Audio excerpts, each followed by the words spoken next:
FanDuel Racing on YouTube has you covered.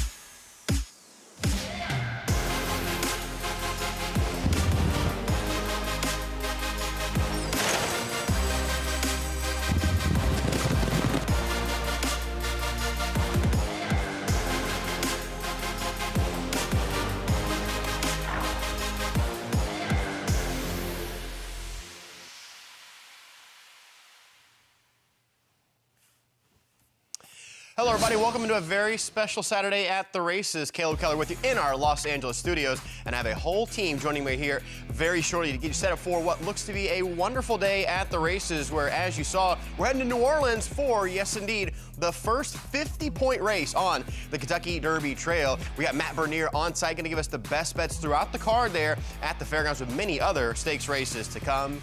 Joaquin Jaime is going to show us how that race is going to develop early on. And yes, indeed, as of now, we have the current favorite for the Kentucky Derby in the future pool in the Risen Star later on today. And then one star trainer who continues to ascend up the ranks. We're going to talk about a horse rising to the occasion for said trainer. Could be a watermark day for the barn coming up there from New Orleans. And for those watching live, we are not too far away from the Saudi Cup. You know, the biggest race in the world, at least in terms of purse, $20 million.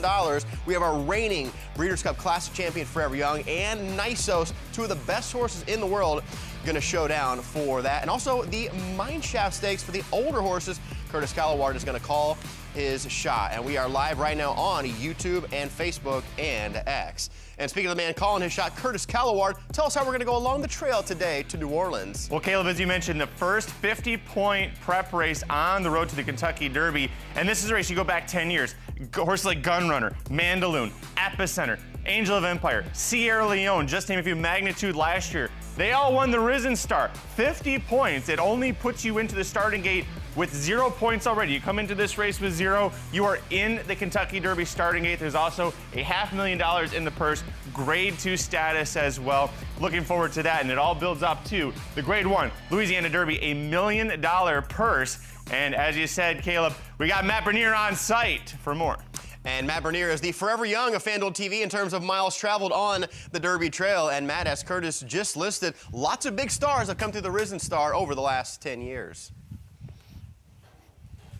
Yeah, guys, I would argue this has actually been one of the more important Derby preps that we've had, to your point, over the past 5 to 10 years. Whether or not it produces Derby success is kind of beside the point. I know that's why we're here. But big picture, I think this is really when the rubber meets the road and you get some of the stars going forward in this 3-year-old division. We'll talk more about Paladin and the rest of the field and the Risen Star a little bit later on. But, guys, I think there are a couple of opportunities, maybe all in all, fairly formful stakes races. But I think you've got a couple of chances that maybe you can take a crack at something, maybe make something into, you know, a decent return on a day where it looks like you may end up having some more formful results. There's a look at the entire list of stakes races coming up here on Louisiana Derby Preview Day. Kick things off early with race number 3. It's the Colonel Power Stakes, and then business picks up in the back half of the card. Races 8 through 12. You've got the Alstall Memorial, the Mineshaft, the Fairgrounds, the Rachel Alexandra, and then last but not least is the $500,000 Risen Star. 50 points awarded to the winner as far as qualification for the Kentucky Derby is concerned. So time for the best bets in here. We've done this a few times, and, you know, I don't like to give out chalk, but at the same time, you got to take what the card gives you.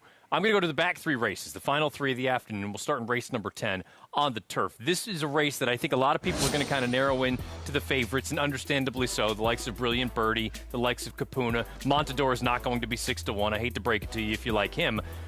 I'm going to go to a horse who has been a bit of, I don't want to say a money burner, because he's very good. He's earned nearly $500,000, and I have history with Cameo Performance. But I think his run last time in the Colonel E.R. Bradley was actually better than it looks at face value. There was no speed signed on this day. Yes, he's going to have to turn the tables on Capuna and Laganos, but the way the race unfolded, I don't think was advantageous for Cameo Performance. We're going to pick it up as they turn for home. He's in the Claret Silks. Down on the inside, the 5 horse right there this day. He'll be the 5 again here today. Ben Curtis will take them out. Take a look on the far outside in the pink. That's Capuna, the eventual winner. Laganos is in sort of the 2-path right now, about to take over the lead. Cameo Performance hasn't had an opportunity to get out into the clear and really stretch his legs, and he's not going to get to do so. He's going to have to stay down on the inside. Arad Ortiz Jr. rode him this day. I don't really think there's anything Arad could have done differently. In my head, and maybe I'm making more excuses than there are for this horse, but if you flip the trip and you let Cameo Performance pull the trip that Capuna did, maybe he doesn't win, but I think he's a heck of a lot closer than third beating a length and a quarter. He's 6-1 on the morning line. I think you might get something close to that. Maybe not quite 6s, but I'm going to bet him to win in here. We'll play $50 to win on him. And then if you are looking to play something else as far as an exact is concerned, I would include Montador. I said, I hate to break it to you, you're not going to get 6-1. He was awesome last time in the Woodchopper, and this is a horse in Montador that seemingly is just getting better and better as more and more time goes by. So I want to include him. It's not to say that I don't like Capuna. It's not to say that I don't like Beyond Brilliant. I just think there are a couple of different spots where you can take some shots. I'm going to go to Cameo Performance there in race number 10. We turn the page and move on to the fillies race. This is the Rachel Alexandra. Let's take a look at the field. They'll go 8.5 furlongs here on the fast main track. Full field of 8. Bella Ballerina is the belle of the ball. She is the younger sister to Pretty Mischievous, who went on to win the Kentucky Oaks. You've got a couple horses coming in from the local prep in here, that being the Silver Bullet Day that happened last month. I think a lot of people look at Love Your Neighbor and think the blinkers on are going to unlock a bit of potential here. I think a horse in Majestical, who was a maiden special weight winner last time, is the horse that I like the most. But we're not going to show that race. We're going to actually show the debut, where she finishes second at Churchill Downs. We're picking it up around the far turn. There she is at the back of the pack in the CRK Silks. She has nowhere to go, and unfortunately for her, she's not going to have anywhere to go really for the majority of this run. You're going to take a note and see everybody else all out, full flight going for home, and she's going to have to kind of bob and weave through traffic. She's still stuck in it amongst runners. The other thing to take away from this performance, not only the fact that she kicks on the way that she does, down on the inside, which is not something that should be taken for granted for a young, inexperienced horse, she's the only horse from the back of the pack that's really making up any kind of significant ground. The only other one that does make a little bit of a dent from the back is the 4th place finisher who you just saw get into the picture, that is Powered by Family. Powered by Family is 9-2 on the morning line compared to 4-1 to Majestical. And then Majestical, I think the thing that I like the most, going from that debut to the second time out, the maiden score, is that sort of new dimension she showed. She was a lot closer to the front end. She set a perfect trip on December the 27th. Forwardly placed, kind of stalking. You see right now turning for home. She's going to take over the lead. I think she gets a little bit green in deep stretch, but all things considered, I thought this was a very professional performance. I like that she's a little bit closer to the front end. She's finishing like a good thing. And so far, guys, 3 horses have come back out of that race in what I think are meaningful spots. There was another horse that came back in a turf event. I don't count that. The 3 horses that come back and run on dirt, they've improved by 4, 6, and 15 on the Beyer scale, and that horse that jumped up by 15 was a next out winner breaking the maiden. So I like Majestical quite a bit in here. I actually texted Brittany Earton right after the debut. I said, I think your dad might have an Oaks filly. It sounded silly when you saw a 55 Beyer come back. 72 in start number 2. We'll find out if we get another forward move here in start number 3, this being the Rachel Alexandra. We go on to the 12th and final, the big one.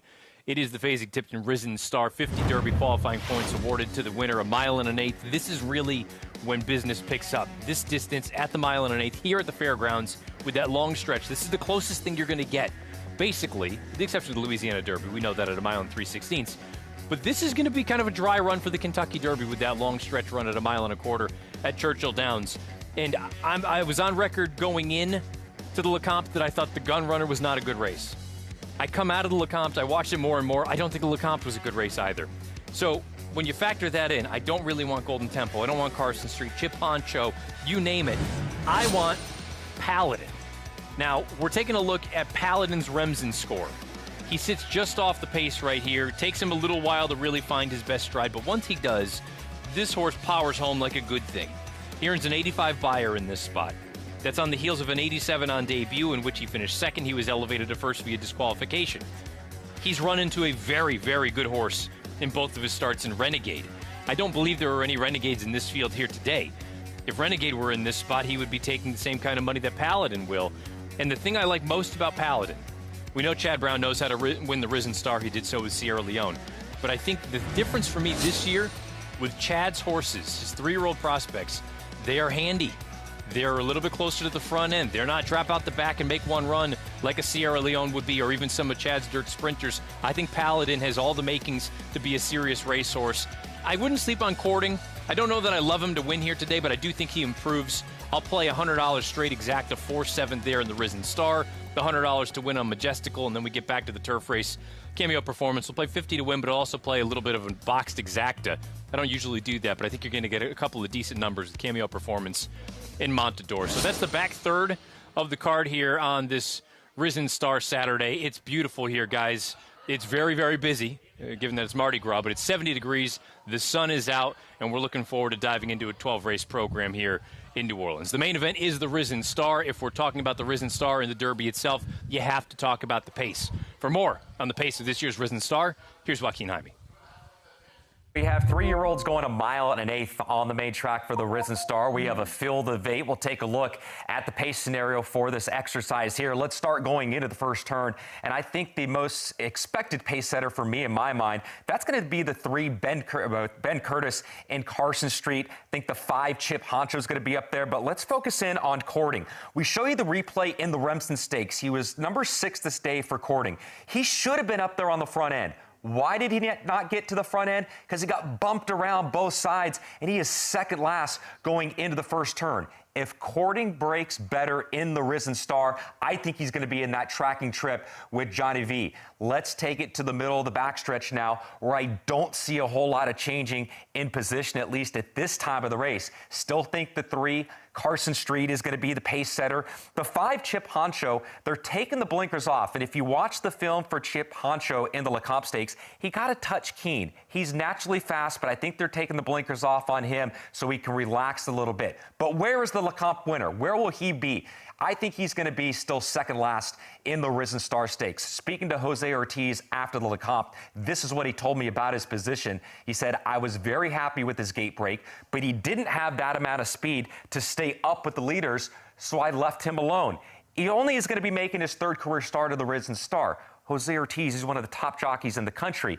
If his horse wants to be more forwardly placed, I could easily see him a little bit closer to the pace, but at least for handicapping this race, knowing what he did in the Lecomte Stakes, I still think he's going to be towards the back of the pack. Now we take it to the top of the stretch as the field is approaching the quarter pole. It's one of the longest stretches here in North America.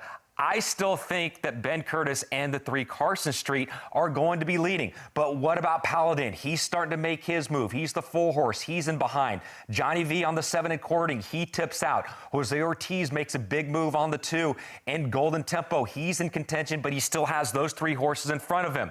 Let's focus in on Carson Street and Ben Curtis. What do Magnitude, I'd Rather Be Blessed, and Recharge all have in common? They all were winners, all ridden by Ben Curtis, all in wire-to-wire fashion, and all massive prices on the tote board. Remember, Magnitude was 40+ to 1 in the Risen Star winning wire-to-wire a year ago. I think Ben Curtis and Carson Street are going to lead them a long way, even in the stretch. But this is going to be an exciting run because at least from those 4 horses in Carson Street, Courting, Paladin, Golden Tempo, those 4 horses, I don't think they're going to be stopping. They're going to be running all the way down to the finish line.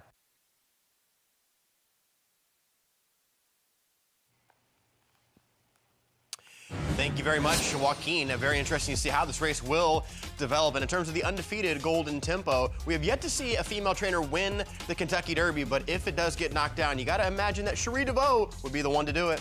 Former top assistant for Chad Brown, and she's been building her business very steadily over the years. You take a look at her career record in races held specifically on Risen Star Stakes Day, a 31% win rate. Yeah, that's pretty darn good.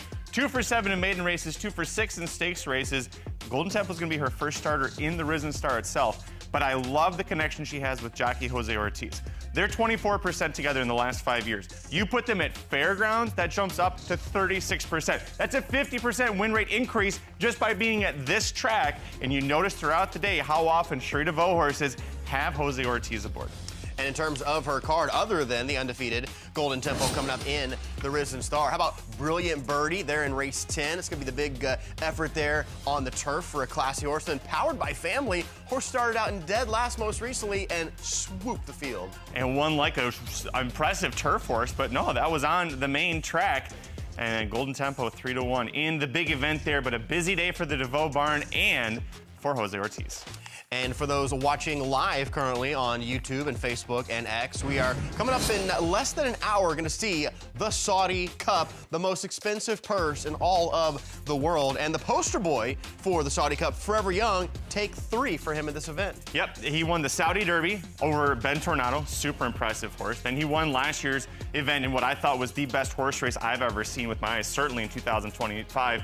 And then now this year, what does he got to do? He's got to contend with 2 top Bob Baffert horses, Nevada Beach, Nisos, not to mention a whole host of other horses. And speaking of Bob Baffert, he got there early this week to Riyadh, and he's already done some damage on the program in the Riyadh Sprint. Going to be 2 years in a row where the American takes it down. And Imagination kind of reclamated his career. At one point, he was a bit of a disappointment on the longer Derby trail, but he's taken to sprinting.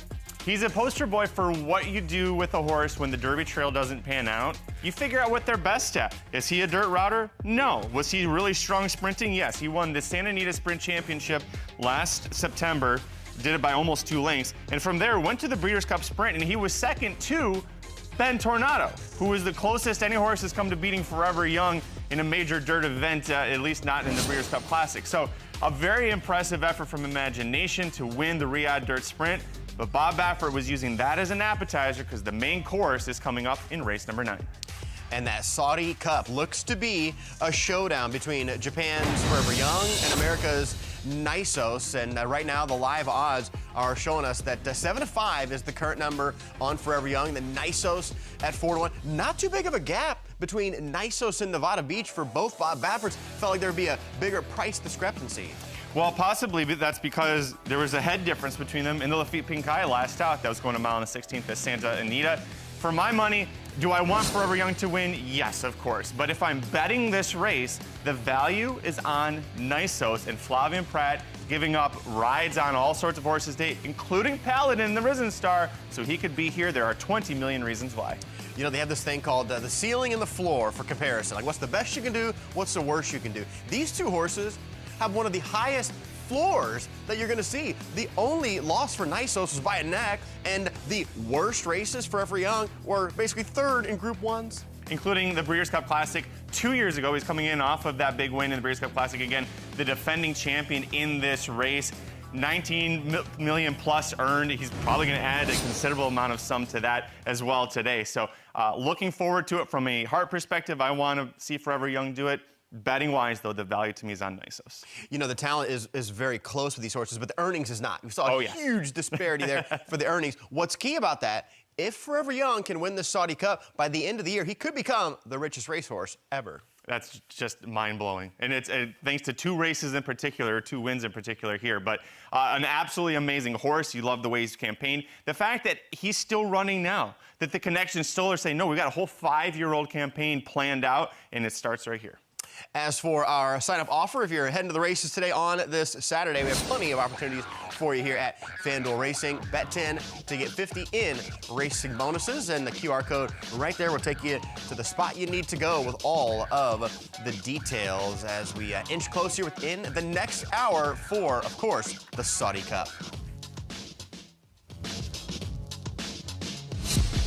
That's actually quite interesting because this isn't his modus operandi. I mean, actually doing anything he can within the rules of the racing jurisdiction you're running in is Joseph's. Which horse are we talking about now? Tennessee stud. He's got the black nose strap that just helps sort of keep the airways open. Good That's spot. not normal for a Joseph horse because they normally tend to be quite